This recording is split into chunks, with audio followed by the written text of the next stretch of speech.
오늘은 아삽의 의문점이라는 제목으로 은혜를 나누려고 합니다. 시편은요 151편이 총 5권으로 구성되어 있습니다. 1편부터 41편까지 주로 다윗의 시로 1권으로 구성이 되어 있고요. 42편부터 72편은 2권, 이것도 다윗이 주로 시를 지었어요. 그리고 중간중간 솔로몬의 시와 고레 자손의 시가 섞여 있습니다. 그리고 오늘 시편이 속한 73편은요 3권의 시작이 되는 시입니다. 73번부터 89편까지는 주제가 있어요. 하나님의 공의예요. 하나님의 공의. 저번 주에 나누었던 시편 50편의 저자가 아삽이 이 73편부터 89편까지 다 저자 지은 시예요. 그러니까 아삽은요 전한주 50편을 제외하고 모든 시가 이 3권에 모여 있는 것입니다. 아삽은 어떤 사람이었느냐? 다윗 왕의 시대 때 찬양의 직무를 맡았던 레위인 중 한 명이었습니다. 다윗의 시대가 군사적으로 영토적으로도 참 전성기였지만 영적으로도 참 전성기였음을 엿볼 수가 있어요. 시편을 읽어보면 분명한 주제가 있는 것 같아요. 저도 신학교에서 덩어리로 배우다가 제가 이제 시편 1편부터 80편까지 한 3년에 걸쳐서 수요 예배 때 강해를 했던 적이 있었는데, 그때 제가 좀 세세하게 깨달아진 부분이 있었는데, 공의와 정의에 대한 부분이 반복해서 나옵니다. 1편부터 의인과 악인의 대조가 나오죠. 그리고 계속해서 하나님이 악인을 심판하시고 의인을 구원해 주신다는 이야기가 반복이 돼요. 탄원시도 있는데 탄원의 내용도 보면 대부분 뭐냐면, 왜 악인들이 의인들을 짓밟습니까? 라는 그 질문들이에요. 그런데 이 모든 것 위에 하나님이 승리케 하신다라는 것이 시편이 반복해서 우리에게 이야기해주는 주제이기도 합니다. 하나님이 모든 것을 승리케 하신다. 참 문학적으로 문장적으로 아름다운 도식이건만, 우리는 이 말씀이 진실로 임할 것이라는 것을 믿고 살아가지만 우리의 삶에서 이 말씀을 바라보면 참으로 그러한가 의심이 드는 상황이 오는 것도 사실일 것입니다. 일평생을 하나님을 사랑하며 살아갔던 한 사람이 고통 속에서 삶을 꾸려가는 경우도 우리는 보게 되고요. 하나님을 인정치도 않고 자기 멋대로 살아가는 사람이 받을 복은 다 받고 사는 경우도 우리는 보게 됩니다. 그럴 때 우리는 하나님은 살아계신가 의심하는 경우가 종종 생긴다는 것이죠. 그런데 이것을 우리가 직면하지 않고 그냥 말씀이 그랬다고 하니까, 하나님이 의롭다 하니까 우리는 복받은 사람이다, 인정하지 않고 덮어두면 뭐 돼요?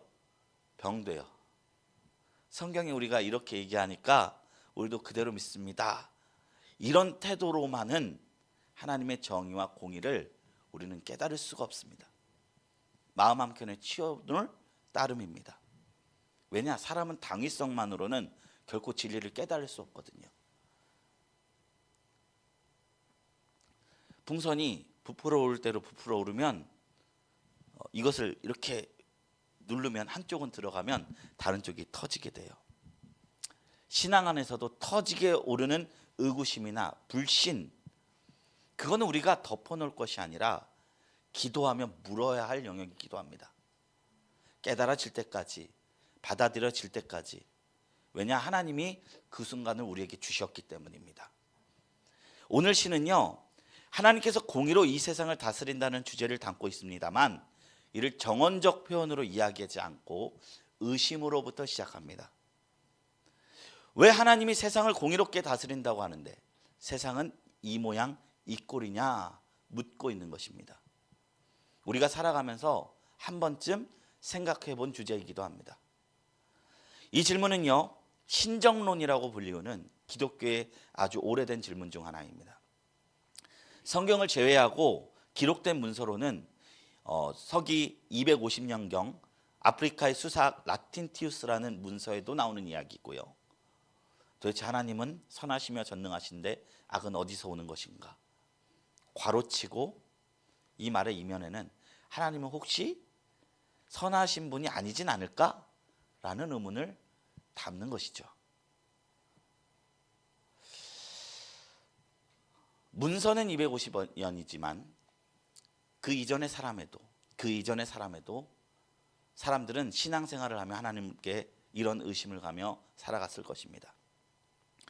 수많은 믿음의 선진들이 왜 신앙인에게 고통이 찾아오는가 물었습니다. 사실 이런 질문들은요, 답을 내기 위한 질문이 아닙니다. 설령 답을 찾았다 해도 그 답은 나에게만 의미가 있을 뿐이지 남에게는 설득시킬 수 없는 그런 영역이기도 해요. 그러나 그 답을 찾든 찾지 못하든 돌이켜보면 그런 의문 속에서 살아갔던 시간들이 우리의 신앙을 한 단계 성장시켜주는 계기가 되곤 합니다. 귀로 들었던 하나님이 눈으로 보이는 역사는 고통 속에서는 말한다는 거예요. C.S. 루이스가 그렇게 했어요. 그런 말을 했어요. 하나님은 쾌락 속에서는 속삭이시고 성경 속에서는 말씀하시고 고통 속에서는 소리치신다. 그래서 우리가 신앙생활하면서 고통이 찾아왔을 때, 의문이 찾아왔을 때 외면하지 않고 직면하며 씨름해봐야 하는 시간을 가져야 한다는 것이죠. 소설가 박완서 씨 아실 겁니다. 그분이 한 말씀만 하소서라는 수필을 쓴 적이 있는데, 그 수필은요, 사고로 자기 아들이 죽었을 때 박완서 소설가가 너무나 고통스러워서 그 심정을 기록한 책이었습니다. 그래서 박완서 작가가 소설 초기에 이런 말을 써요. 하나님이 그럴 수도 있는 분인가? 사랑 그 자체란 하나님이 그것밖에 안 되는 분이라는 말인가? 차라리 없는 게 낫다. 아니, 없는 것과 마찬가지다. 성도님들께서는 이 문장이 어떻게 들리시는지 모르겠지만 저는 이 대목이 절대 신성모독으로 들리지 않았습니다. 공감이 되었습니다. 그리고 그 박완서 작가는 그 수필의 끝에 구원받은 이야기를 해요. 어떻게 구원받았냐? 아들을 잃은 슬픔을 달래러 들어간 기도원에서 한 부인을 만났을 때였어요. 근데 그 부인이 왜 기도원에 왔냐? 딸이 너무 아파서, 몸이 너무나 아파서 기도하러 온 여인이었어요. 그러다 보니까 처지가 비슷해서 대화를 했는데 박완서 작가가 내 아들이 죽은 얘기를 하니까 그 이야기를 하면 서로 운 거예요. 근데 그 딸이 아프다는 그 부인이 박완서 작가와 대화를 하고 나서 위로를 받고 돌아간 거예요. 그 모습을 바라본 박완서 작가는 양가 감정이 들었습니다. 내 사건이 누구에게 위로가 되었다는 것이 다행이다 싶으면서도 내 고통으로 인해 타인을 위로해줘야 했던 그 마음이 비참하게 그지없고 너덜너덜해진 겁니다. 그날 밤에 박완서 작가는 하나님 앞에 울부짖었어요. 내가 어떤 죄를 지었길래 이런 벌을 받아야 합니까? 그때 기도를 하는데 마음속에 또렷이 십자가에 달리신 예수님의 모습이 아주 선명하게 다가오더랍니다. 예수님이 세상을 위로하신 방법이 고통이었구나. 세상을 용서하기 위해서 피와 물을 분명히 흘리는 모습을 통해서 내 고통이 타인에게 치유되는 장면을 통해서 내가 예수님이 걸어갈 십자가의 길을 걷고 있구나라는 것을 문득 깨닫게 됐다는 것입니다. 애통하는 자는 복이 있나니 그들이 위로를 받을 것이며. 어떤 이들은요, 애통이 사단의 장난이라고 생각해요. 슬픔이 사탄이 하는 짓이라고 생각해요. 맞죠? 근데 하나님의 허락 없이 사탄이 일할 수 있습니까? 없습니다. 고통도요, 하나님이 우리를 자신을 더 깨닫게 하는 통로로서 열매 맺는 통로가 된다는 거예요. 그게 기뻐하지 못한다 할지라도 우리는 절망할 필요가 없습니다. 정상일 수 있다는 거예요. 신앙생활 대부분 감사하면서 삽니까? 울부짖으면서 삽니까? 모르겠습니다. 저는 제 경험상 울부짖으면서 하는 사람들이 더 많았던 것 같아요. 그런데 그분들이 길을 잃지 않더라고요. 왜냐하면 하나님께서 돌봐 주시기 때문에. 제 신학교 동기 중 한 명은요, 어릴 적 아버지를 잃고 20대 중반에 어머니를 돌아가셨습니다. 그러니까 그 친구가 우울증이 왔어요. 어찌할 바를 몰라서 몇 개월간 집에서 집거를 했어요. 신학도 그만두고 사역의 꿈도 접었습니다. 그런데 그 친구가 울고 있으니까 힘들어하는데 아직 고등학생인 8살 차이 나는 여동생이 있는 거예요. 그러니까 저 여동생 두고 내가 우울증에 빠지면 안 되지, 이렇게 살아서는 안 될 것 같아서 직장을 다니기 시작하고 어느 정도 안정을 찾았습니다. 근데 그 친구가 어느 정도 마음의 안정을 찾은 채 어떤 길을 찾았느냐, 지금은 고아와 같이 고통스러웠던 자기의 그 마음을 생각하면서 고아원에 다니면서 아이들과 매주 예배를 드려주고 사역하고 후원하는 일에 최선을 다해요. 지금 그 일만 해요. 고아가 되었다는 그 마음의 상처가 오히려 세상을 치유하는 통로가 되어서 선한 영향력이 됐다는 것이죠. 이 세상에 많은 범죄자들이 어릴 때 받은 상처 탓을 하는 경우가 많습니다. 악한 열매를 먹는 경우가 많이 있습니다. 근데 우리가 하나님 안에만 있다면 그 상처가 선한 열매를 맺을 수 있는 통로가 된다는 것입니다. 그렇기에 신앙은 신비인 것입니다. 저는요, 사이비 종교와 정말 기독교를 구분하는 한 원칙 중 하나가 있어요. 교단 그런 거는 저한테 중요하지 않아요. 교단이 정상인데 이상한 목사님들도 있거든요. 근데 저는 어떤 걸 사이비라고 생각하고 어떤 거를 참 신앙인이라고 생각하느냐, 원칙 중 하나가 너무 쉽게 길을 제시하느냐 아니냐입니다. 사이비들은 고통도 외면하고 너무 쉬운 해답을 제시합니다. 우리 허경영 씨 아시죠? 그분은 너무 쉬운 답을 우리에게 제시해요. 내 눈을 바라봐, 넌 행복해지고. 간단하고 쉽습니다. 그래서 어떤 이들은 빠져듭니다. 근데 이건 어떤 거와 똑같냐면요, 운동 없이 10kg 감량해 준다는 것과 같은 이야기고요. 직장이랑 아르바이트 구할 때 이렇게 페이지 보다 보면 저는 항상 일은 쉬운데 1,000만 원씩 준다는 공고는 다 거릅니다. 참된 신앙은요, 고통을 회피하지 않습니다. 예수님은 그러셨어요. 누구든지 내 뒤를 따라오려면 자신을 버리고 제 십자가를 지고 나를 따라야 한다. 고통은 마귀가 주는 것이고 즐거움은 하나님이 주시는 것이냐? 그렇지 않다는 것입니다. 하나님께서는 고통조차, 해석되지 않는 그런 슬픔조차 선한 열매를 맺게 해주시는 분이십니다. 성경에 나오는 욥은 고통을 당했습니다. 그리고 때가 되시기 전에 침묵하시는 하나님에 대해서 괴로워했습니다. 욥은 뭐가 제일 힘들었냐면 자기의 자녀가 죽은 거, 자신의 재산을 잃은 거, 그게 슬픈 게 아니었어요. 욥은 모든 거 다 뺏겼을 때 주신 이도 여호와시오 취하신 이도 여호와시니 여호와의 이름이 찬양받을지어다, 위대한 신앙 고백을 했던 사람이에요. 그런데 그는 왜 절망에 빠져서 울부짖었습니까? 하나님이 그랬는데도 침묵하시는 거예요. 욥은 고통을 당할 때 하나님 만약에 욥의 신앙을 시험하시기 위함이었다면 신앙 고백을 듣고 합격 처리해 주시고 넘어가셨을 것입니다. 그런데 하나님은 그 고백을 들으시고도 욥의 고통을 치워주시지 않았어요. 그러니 욥은 이제 원망합니다. 한마디의 신앙 고백을 하고 이후 하나님이 등장하기 37장에 거쳐 수많은 고뇌와 탄식을 했습니다. 지혜자였던 친구들이 와서 욥을 위로한다시고 옳은 말을 하는데 틀린 말이 아니에요. 하나님은 7가지 재앙에서 너를 구원하시고 의인을 일으키신다. 내 처음은 미약하였으나 내 나중은 심히 창대하리라. 이거 다 욥의 친구들이 했던 말이에요. 우리가 식당 보서 보면은 그 다 대부분 내 시작은 미약하였으나 내 끝은 창대하리라 이거 붙여놓는데, 이거 하나님이 틀렸다고 한 말인데 그거를 문구 하나 좋다고 넣은 경우가 많아요. 그러니까 성경은 맥락 속에서 읽어야 됩니다. 예. 근데 고통 속에 있었던 욥은 그런 말들이 무의미한 겁니다.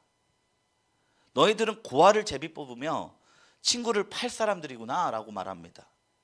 나의 고통은 실존적인데 구름 위에서 너희들이 나에게 그냥 이 세상의 일반 원칙을 우리에게 이야기하고 있구나. 너희 대답은 거짓이다. 욥은 그렇게 이야기합니다. 욥이 말하는 친구들의 욥기 친구들의 말이요, 거짓이 아니에요. 우리가 신앙생활하면서 이런 원칙들은 일반적으로 있는 거예요. 아주 일반적인 신앙의 교리들이에요. 틀린 말 하지 않았어요. 그런데 욥기가 말하고 싶은 건, 이 메시지는 뭐냐면, 신앙이라는 것은 신비이기 때문에 반드시 불가지론적인 것이 있어요. 공부해서 알 수 없는 것, 교리로 담을 수 없는 하나님의 측량 못할 섭리를 우리가 깨닫는 과정이 필요하다는 겁니다. 이거는 책으로 되는 것이 아니라 고통 속에서 깨달아진다는 것이죠. 그래서 하나님이 나중에 욥에게 나타나셨을 때 절대 위로하지 않습니다. 허리에 띠를 띠고 내 질문에 네가 답해달라 말합니다. 그리고 욥이 답하지 못할 질문들만 계속해서 하세요. 내가 세상의 질서를 만들 때 너는 어디에 있었느냐? 그러니까 욥이 뭘 깨달았느냐? 나는 무지한 사람이었구나. 신앙생활하면서 하나님 안다고 생각했는데 몰랐구나를 깨달았어요. 근데 그게 지혜입니다. 성경은 욥이 하나님을 모른다는 것을 깨닫고 나서 내가 귀로 듣던 하나님을 눈으로 뵙습니다. 내가 알 수도 없고 헤아리기도 어려운 말을 말하면서 살았습니다. 그러니 나는 티끌과 재 가운데서 회개합니다 이야기합니다. 욥이 친구들과 싸울 때는 내가 죽더라도 하나님과 변론해야겠다라고 자신의 의로움을 주장하던 자였는데, 하나님 앞에 막상 서니까 그 질문을 할 수가 없는 거예요. 그렇다면 고통을 겪기 전 욥의 신앙과 고통을 겪은 후 욥의 신앙은 질적으로, 깊이적으로 차이가 있지 않겠습니까?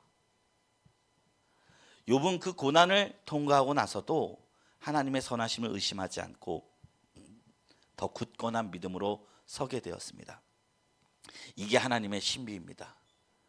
우리가 하나님에 대해서 오해하는 게 있는데, 하나님을 생각보다 쪼잔한 분으로 만들 때가 많아요. 그러니까 가령 내가 하나님 앞에 원망과 불평과 때를 쓰면 불을 내리시는 하나님처럼 생각할 때가 많아요. 근데 우리가 아기들이 4살 5살 아기들이 엄마한테 잉잉거리고 뗐을 때 지긋지긋해서 그러는 부모 없지 않습니까? 그조차 사랑으로 바라보지 않습니까? 우리가 하나님 앞에 불신을 올려드려도 하나님 우리에게 답을 주십니다. 왜냐하면 믿음은 내가 하는 것이 아니라 하나님이 붙잡는 것이기 때문에. 오늘 성경에서 아삽이 하나님 앞에 한 건 의심밖에 없었습니다. 탄원밖에 없었습니다. 근데 그의 성소에서 하나님이 깨닫게 하시니 아삽이 지혜가 보이기 시작하는 것입니다. 진리가 깨달아지기 시작한 것입니다. 그렇기 때문에요, 우리가 신앙생활을 하면서 하나님 믿는 것도 아니고 안 믿는 것도 아닌 그 상황 속에 우리가 거하게 될 때 그 상황이 우리의 신앙이 한 단계 성장하는 계기가 된다는 것을 기억하셨으면 좋겠습니다. 물론 이 말조차 너무 피상적일 수도 있습니다. 그러니 경험해 봐야 되는 것입니다. 성경에서 말하는 알다라는 단어는 야다라는 뜻인데, 이것은 공부의 알미 아니에요. 저번에 우리 교회에 오셨던 그 큐티 강사 목사님 아시죠? 그 목사님이 친구가 조인성이었어요. 우리는 조인성의 프로필을 알지만 키가 몇 센치이고 작품이 어디 찍었는 것을 알지만, 그 목사님은 친구니까 조인성을 우리보다 더 많이 알겠죠. 하나님을 안다는 것은 그런 것입니다. 그렇게 하나님 앞에 나 왜 이래요? 때도 써보면서 하나님의 신앙의 깊이와 넓음을 깨닫는 저와 여러분들이 되시기를 축원드립니다. 우리는 욥처럼 때로는 과정에서 전혀 선이 느껴지지 않지만 그 과정이 지난 후에야 하나님이셨습니까? 고백하는 순간을 맞이하게 됩니다. 오늘날에도 성도들이 믿음이 성장하는 과정을 보면 어떻게 저런 상황 속에서도 믿음을 고백할 수 있을까 싶은데 고난 속에서 성장하는 믿음을 발견할 때가 종종 있습니다. 순교의 영성 안에서 기독교의 신앙이 반석처럼 세워지고 사회를 번역시켰던 것처럼 우리는 고난 안에서 신앙의 진면목을 발견하게 될 줄로 믿습니다. 오늘 시인은 그것을 발견하는 과정 속에 있었습니다. 나는 넘어질 뻔했고 미끄러질 뻔했는데 왜 그러느냐? 이 세상에는 나쁘게 살아가는 악인들이 형통한데 죽을 때까지 형통하더라. 그래, 처음에는 잘 되더라도 나중에는 하나님의 사람들이 형통한 것이 주님의 뜻이 아니었냐? 그런데 그게 아니더라는 것이죠. 나름대로 의롭게 살아가려는 자신의 삶에는 아침마다 징벌을 주시고 재난을 당하는데 악인들은 심판하시는 하나님을 염두에 두지 않고 살아가고 있음이 시인에게 있어 너무나 허망하고 시험의 순간이 된 것입니다. 세번역 12절 13절에 이런 시인의 생각이 더욱더 도드라지게 드러납니다. 그런데 놀랍게도 그들은 모두가 악인인데도 신세가 언제나 편하고 재산은 늘 늘어만 나는구나. 이렇다면 내가 깨끗한 마음으로 살아온 것과 내 손으로 죄를 짓지 않고 깨끗하게 살아온 것이 허사라는 말인가? 우리 또한 이런 생각을 할 때가 있죠. 교회 안에서 시험 받는 사람들 생각을 정지할 때가 있어요. 이런 생각이 들 때요, 옆에 있는 사람들은 욥의 새 친구가 돼서 판단하려 들지 말고 받아들여줘야 합니다. 욥도 아삽도 그냥 해줘야 할 것은 그 생각을 품어주는 것뿐이었습니다. 아삽은 거기서 그치지 않고 더 도발적인 말을 합니다. 15절입니다. 내가 만일 스스로 이르기를 내가 그들처럼 말하리라 하였더라면 나는 주의 아들들의 세대에 대하여 악행을 행했으리라. 이 말은 뭐냐면 나도 차라리 저렇게 악하게 살걸 이라는 생각이에요. 너무 진실된 인간의 모습을 담고 있지 않습니까? 신앙생활도 우리가 오래되다 보면은 가면을 쓰게 되거든요. 그런데 신앙은 진실되어야 해요. 왜냐? 믿는다는 것은 진실이 아니면 결코 가능하지 않기 때문입니다. 하나님은 내 모든 죄와 의심과 불신을 안으시고 사랑하신다는 그런 분이시기 때문에 우리가 하나님 앞에 좀 의심을 올려드려도 괜찮습니다. 불신을 올려드려도 괜찮습니다. 하나님께서는 속이 좁지 않으십니다. 그 모든 것이 하나님 앞에 올려드려질 때 우리는 더 깊은 신앙의 차원을 만나게 될 줄로 믿습니다. 그 말씀도 오늘 말씀도 그 모든 진실된 의심을 올려드린 시인이 하나님의 뜻을 깨닫게 된 것입니다. 아삽은 17절에 깨닫게 되었어요.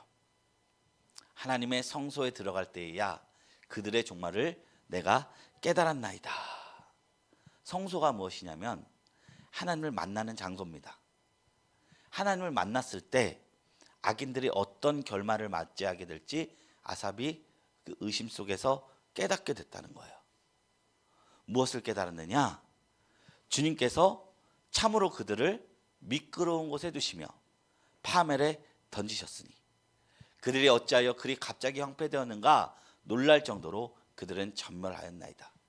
주여, 사람이 깬 후에는 꿈을 무시함 같이 주께서 깨신 후에 그들의 형상을 멸시하리이다. 뭘 깨달았느냐? 악인들의 부귀영화가 사실은 꿈과 같았다는 것입니다.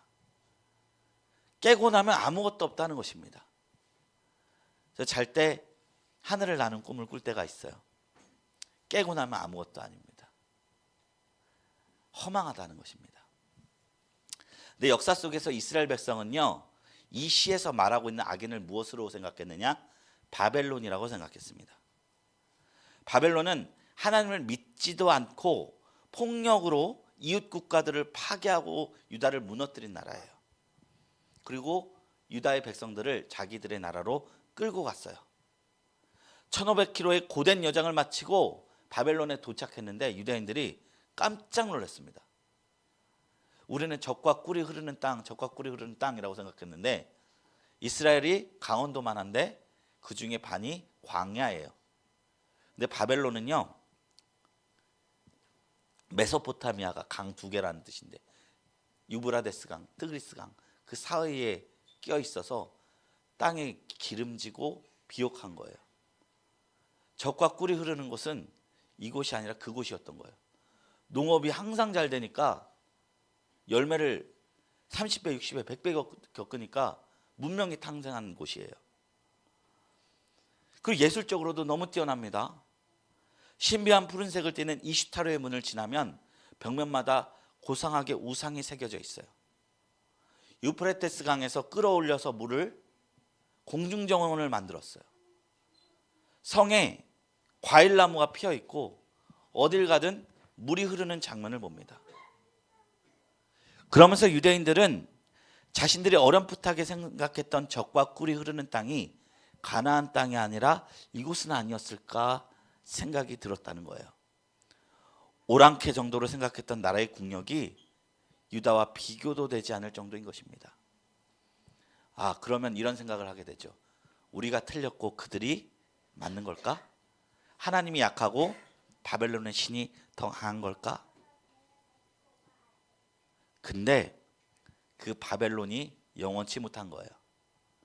그 경외로웠던 바벨론 제국은요, 역사 속에서 예루살렘이 무너지고 나서 47년 만에 무너지고 맙니다. 지금도 교과서에서 배웠던 그 바벨론 왕국이